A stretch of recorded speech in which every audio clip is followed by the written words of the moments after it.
Hey, how you doing? I'm the Glamp Guru, and this is the Biolite Pizza Stove. Pizza Dome, damn it. Anyway, before you can even use this, you gotta make sure that you have the Biolite Camp Stove. If you got that, you're all set. Otherwise, you're screwed. But once you got this, you can get the Pizza Dome. Alright, we're gonna wait till night because I shot all this at night. And pizza tastes better at night, okay? Okay, moving on. So make sure you close this little flap on the BaseCamp stove and remove the grill. Next, what you're going to do is put the base down for the pizza stone. Now, you want to make sure it's level. And what you also want to make sure is that's actually the right side up. Yeah, I'm a pro. As you can see, the pizza stone isn't balanced because I put it on upside down. You're welcome. Okay, now put it on the right way. And put it nice and flat so the pizza stone can sit without wobbling at all. Yeah, pro pizza maker here. Now it's time to start a fire in the BaseCamp stove. Now I suggest using better wood and not some scraps and stuff just in case, because this smoke's going to be going all around your pizza in the pizza dome. And once you got the fire going and it's getting nice and blazed up, then you want to put the pizza stone inside the pizza dome, because that's going to get nice and hot, and when you put your pizza on there, it's going to give the crust a nice crunch. Remember, the BaseCamp is not a very big stove, so you have to continually add wood to get the temperature right. Biolite suggests that you get the pizza dome to at least 400 degrees before you put the pizza in. Now it's time to make the pizza. Go buy some dough, it's a lot easier. Just focus on making the pizza, because I couldn't do it, so I had my friend Tori do it instead. Seems like kind of gross. Not easy, is it? No, it's not easy being a pizza man. And as you can see, Tori's really good at it too.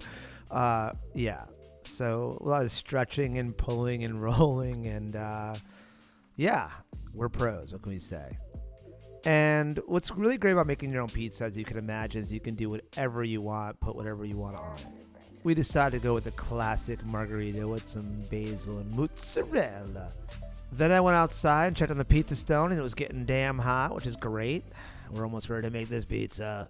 To be honest, we kind of went off the rails of making this pizza and just added whatever we wanted. Tomatoes, some arugula, and yes, finally, a little mozzarella. It's going to be delicious, I promise. And now the mounting of the pizza. Here she goes. Throw over here. Throw over here. Come on, come on. Yep. Ta-da! That's that. Now it's time to cook it. And now it's really important to make sure that you have that fire going, because you want to keep the heat consistent. A good way to know is to make sure you have at least 3 LEDs lit on the temperature display. I also checked the pizza about 5 or 6 minutes in to see how insane it looked. Oh my God. I got a spatula, and that helped a lot with getting the pizza off the hot pizza stone. Okay, the moment of truth. Here it is. Oh my God, it looks so good. So yeah, like I used a spatula here, and that helped a lot with kind of transferring it onto the cutting board. Jesus, that looks delicious. Well, that's it. That's a delicious looking pizza made with a pizza dome by Biolite. I gotta say, I'm pretty impressed by this thing. And as you can see here, that's what it looks like when you get that stone nice and hot. It could actually give you a little more of that burnt crust in the bottom. All right, that's it. That's the pizza dome by Biolite. I think this thing is great. I mean, it's such a simple thing, so there's not a lot of things I could say you could change about it. Maybe because the stove is so small, it's a little hard to keep the heat consistent so the pie comes out perfect. But I feel like if you're watching it and maintaining it, the pie will come out pretty damn good. One thing I would say is buy the dough at first from your favorite pizza shop in the area. It'll help a lot with just focusing on the cooking and the preparing. Another cool thing could be that Biolite includes some kind of maybe recipe for making a simple dough. I mean, if there is such a thing as a simple recipe for dough. But let's be straight. You're making pizza. Who doesn't love pizza unless you're batshit crazy?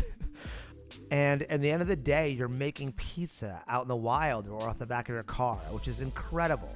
So to me, this thing's a win-win. Unless you do what I do, which I almost dropped that pizza on the ground. Okay, anyway, I'm the Glamp Guru. I hope you enjoyed. Please like, comment, or subscribe. That would help a lot. And have a great day. Bye.